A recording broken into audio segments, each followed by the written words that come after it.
Good morning. Welcome to the Meltdown. Folks, I got to tell you, I am really excited. I appreciate those of you who pray. I get to see Jason this afternoon, assuming that all goes well, about 6 hours from now. Thank you. I appreciate it. Today I want to talk about global economics and what rare coins, gold and silver, should be playing, what the role is in your portfolio. Now, Michael and I have talked a little bit today, and of course, some of the information that's in the news that's just noteworthy. Amanda Knox being convicted, what a horrible travesty. I understand travesty, and I understand misguided focus. I don't think Michael doesn't believe Amanda will ever be extradited in spite of the fact the Italian courts are seeking it.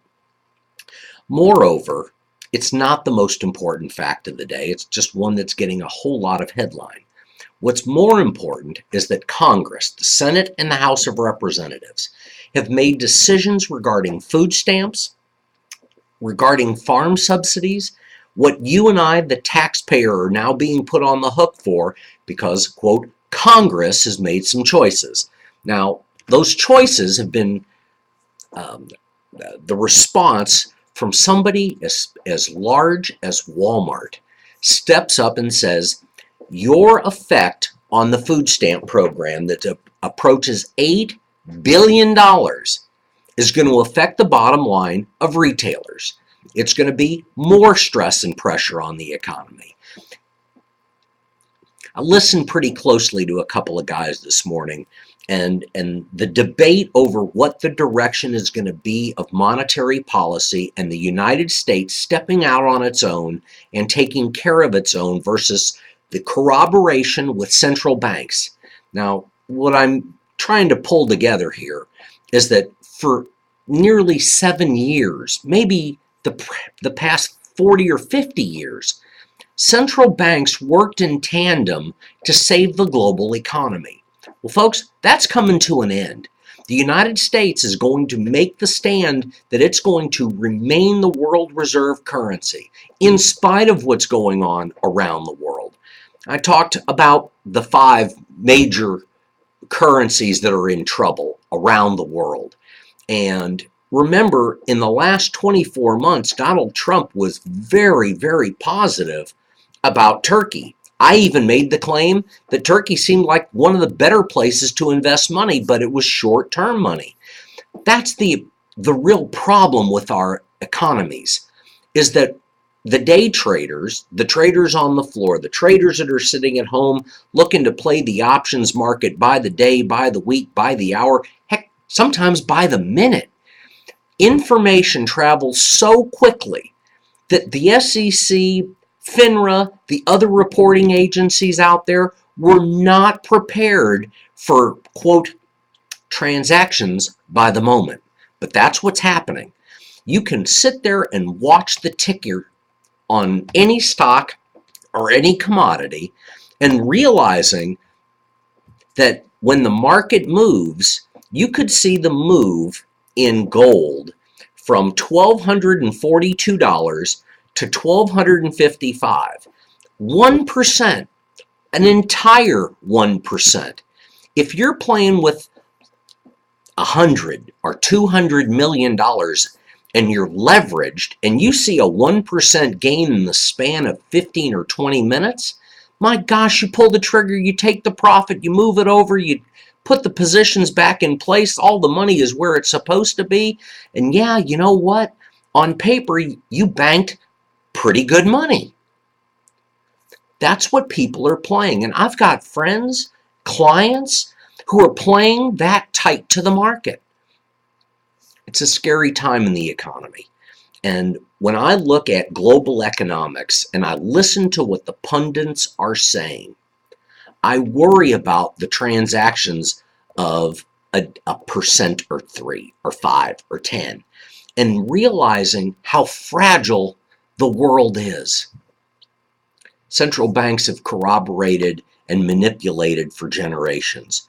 The wealthy are doing it all the time. Today, the dollar is strong, and the only currencies that are up with the dollar are those overseas, the yuan and the yen. Everything else is trading down. We're tapering. We're going to step away from the plate. And folks, if you've been playing the ratios and the indexes, we went from a 14% premium platinum over gold back to a 9% premium. That's 5% if you're watching the market. And 5% is a big number. Now, I want to make a short comment about Morgan-Stanley and Warren Buffett. These are very, very powerful people. The CEO at Morgan-Stanley received a stock option package.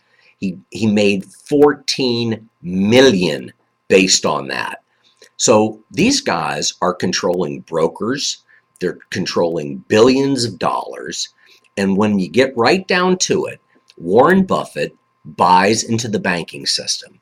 He is a stock person. He has never, ever been an advocate of owning precious metals. Not in paper that I could tell, and never physical. And I've gone from a position of stating that gold is a inflationary hedge to a government hedge. Buffett is out there saying you don't need gold. And folks, I'm telling you that the central banks around the world are buying it. Do I want to listen to the man who is controlling the stock? Or do I want to believe that central banks are worried enough that they're taking the positions? I'm taking the latter. I believe that you should have precious metals and rare coins. And the market believes it.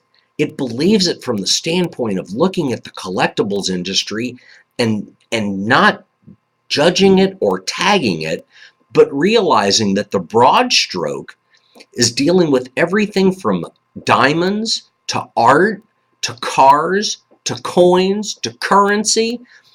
Heck, I've seen toasters, 100-year-old toasters command premiums that I would have never thought were out there.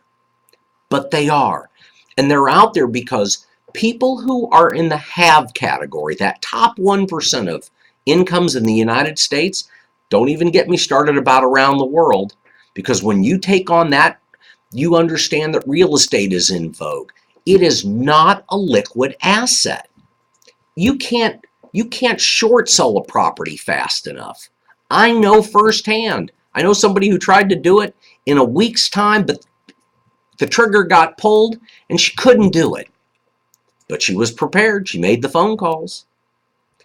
Folks, assets, when they're tangible and they're taken and removed from you, that hurts. But part of the reason that we do the things that we do is to protect our families and our loved ones. It's the financial protection. It's that insurance. Now, I know doctors are worried about Obamacare and the effect of what is happening to the medical industry. And I'm not here to debate that. What I'm here to discuss is why you should be buying gold. And if the downside in precious metals is as much as 20 percentage points, and it tests a bottom that would literally lead to the cost of production, then that's going to be our bottom. I've heard the speculation of $600 or $700 gold. I don't believe it. You'll shut down mining companies that are already having problems, and I've got clients that know that I've got issue with what you do, how you do it, and why you do it. I talk about my friend Larry. I had a good time of fellowship and talking and communicating.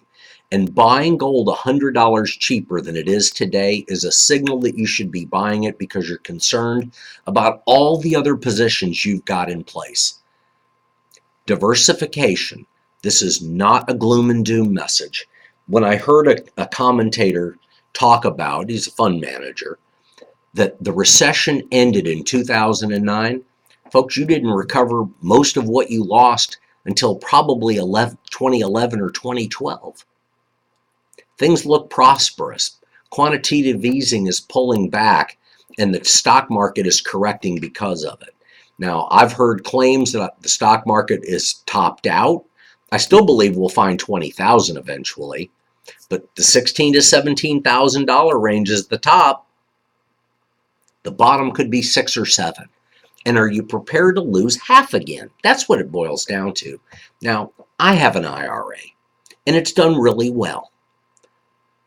I am in what I hope are recession-proof stocks.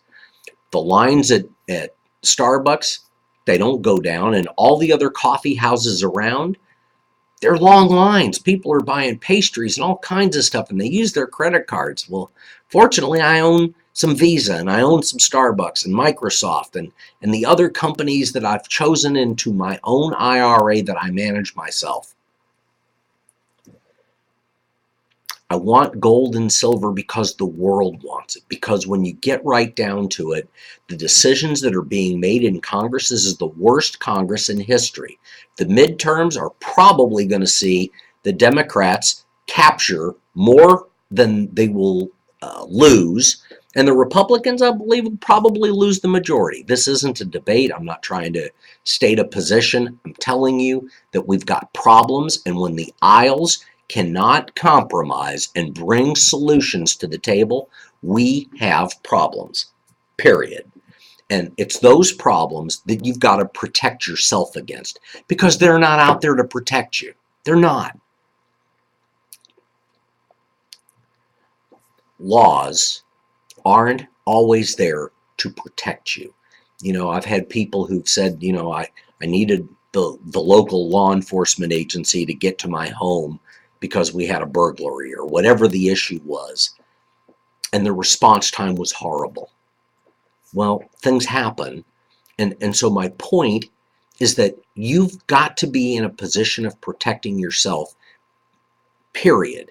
And Michael and I were talking before we came on air and talked specifically about what's happening at Homeland Security. What happens when food is not available? People are more apt to create civil unrest. Food riots, I talked about years ago, 2, 3. I've talked about them. The food riots that started in China, that spread to Egypt and go through the Middle East, and they go to China, and they go all over the world, because when people can't eat, civil unrest begins. It's going to happen again here in this country. When there's a, quote, natural disaster headed our way in the form of a hurricane, a tornado, whatever it is. Tornadoes you can't plan on, hurricanes you can see coming, or typhoons. People clear the shelves of everything. Everything from batteries to duct tape to canned goods. Folks, that's what I'm talking about. And this is financial protection. If you're in an area that shuts down for 2 to 4 weeks, how are you going to survive? I remember one of the banks that I used to do business with is located in Alabama. They took a direct F4 hit from a tornado. The bank was down for a couple of days. Yes, they still process transactions, and you know, over here everything was fine, but over there where their headquarters was a disaster. Everyone rebuilds and everyone gets back on their footing. But folks, if you're in an area and there is a disaster, do you have the ability to survive? FEMA comes in, the government rescues, there's small interest loans and blah, blah, blah, blah, blah. I'm talking about making sure you can take care of your own loved ones. Here in Texas, we buy guns. We own canned goods. You own gold and silver and rare coins because you may need to use them to barter.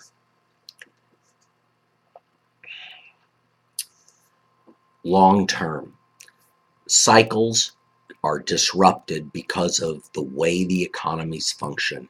You've got to be smarter than the market. And this is not a get-rich-quick scheme. It's how you preserve your capital, period.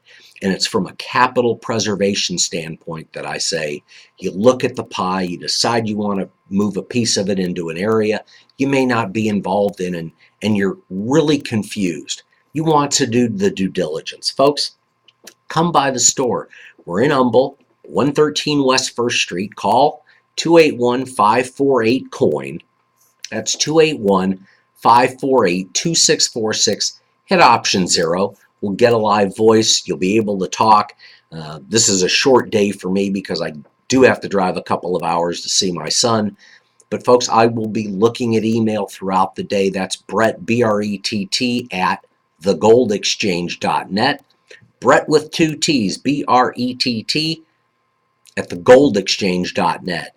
Now, I always encourage people to go to themeltdown.com. There are over 500 shows, probably 385, 90 hours, somewhere in that range. I'm approaching 400 hours of audio. You can go back to 2010. You can listen to a show. We've taken out the commercials. This is the most commercial message over my podcasts, is me talking to you about how to get to me. Talk to me. Let me consult with you. If you're getting good deals, I'll tell you to take advantage of them. I look at email blasts all the time, and companies that are marking up product 50, 100%, it's common material. You work on 5 or 10, and people have to understand we're in business to make money. It's what it boils down to. If you haven't moved money in or out of your IRA, gold, silver, and quote, rare modern coins can go in there. You can't put in old U.S. numismatics. You can put in 90% junk. But folks, if you want to own half-ounce gold American Eagles or 10th-ounce gold American Eagles, you can own the most current year or you can own the rare ones. As long as they fit the portfolio that the government, the CFTC rules cover, you can put it in there. Don't buy into they have to be proof coins. They've got to be pre-33 to protect you. That's not what the rules say. There are so many people that misrepresent what you should put and can put into an IRA. What you can own to protect yourself from confiscation, folks. The government makes decisions. You will live by what they decide. I don't care what the rules, the old rules are. They're the old rules. When Reagan signed 99-185, that's the public law authorizing the Treasury to begin making gold and silver in 1986. Now, 99-185 specifically was to gold. There was another piece of legislation to authorize silver. Then they authorized again, and they went to platinum. So you can get the 3 base metals. You're going to pay a premium depending on the quality of the material you're buying. Not everything has to be graded and authenticated. Dealers, big dealers, I'm not the biggest dealer. I deal with vendors. But ultimately, I'm working on a nice tight spread. If I buy it over the counter, you're going to own it like you're, quote, a dealer. It just depends what you want to accomplish, what your goals and objectives are. And that's why you consult. Now, in my office, it's consult, consult, consult. We talk about things amongst each other so that we all have ourselves covered and understand we're on the same page. This is not get rich quick. I can't reiterate it enough. It should be a portion of your portfolio to assist and protect the valuable positions you've got in other areas. I love real estate. I love jewelry. I love all kinds of assets. I love rare coins. And over the long haul, they are one of the best investments you can get. If all you want to do is buy the cheapest commodity, go into the futures market, take the volatility and the risk, and don't play in this game. That's the easiest thing I could tell anybody. I love what I do. I love the coins. I love feeling and understanding the density of gold and platinum and why you should own it. And I'll share with you that message. It's not a get-rich-quick scheme. It is not gloom and doom out there. But folks, the economy is set for another failure. That's what we know. That's what economists know. That's what most of America knows. We are not coming out of this. We are going to slip and fall again. Did the government, did the Federal Reserve wait too long? Are they pulling the trigger too soon? Global economics dictates that we've got serious problems and the recession is about to fall overseas again. And when they get a cold, we get sick. It is absolutely interconnected. And folks, eventually, the U.S. is going to walk away and let people fall the way they should. That's not the way it is, and I'm not 1,000% sure. That's why you hedge against the governments. Inflation, heck, they finally acknowledged that we may be in a deflationary spiral. Heck, we've been deflating our currency and our economy for probably well over a decade. It's something I was writing about in 98 and 99, and here we are. My gosh, I'm right. Quantitative easing really is a problem. The world is doing it. The world's in trouble. Numbers aren't close to accurate. They manipulate them to make you feel good. Don't feel good. Protect yourself. Anyway, I'm at about 20 minutes and I want to cut the show short. I've got only a few hours before I'm going to head to go see my son. If you want to talk to me, 281-548-2646, option 0. Email me, Brett, B-R-E-T-T, at thegoldexchange.net. Folks, I never get off a podcast without thanking Texas Children's Hospital, the Downs Clinic, and the Ronald McDonald House.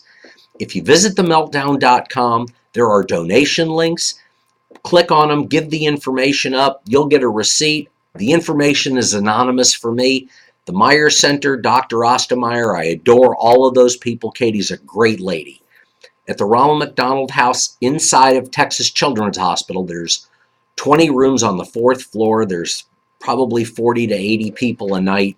These are for families that visit their children and they need a place to stay. They could use a respite, some hot food. If you can provide the hot meals, please call 832-824-8600. That's 832-824-8600. Nancy Allen and her staff will be more than happy to help you. Tell them you heard about them from Brett at the Meltdown. I appreciate it. God, I love the doctors, the nurses, the staff, and the volunteers at Texas Children's throughout the world, the medical center here in Houston, everywhere. Kids are our priority and they rely on us, so let's take care of them. Folks, I appreciate it. Have a great day, a good weekend. God bless you. I'll see you again on Monday. If you need me, reach out to me. Thanks again. Bye-bye.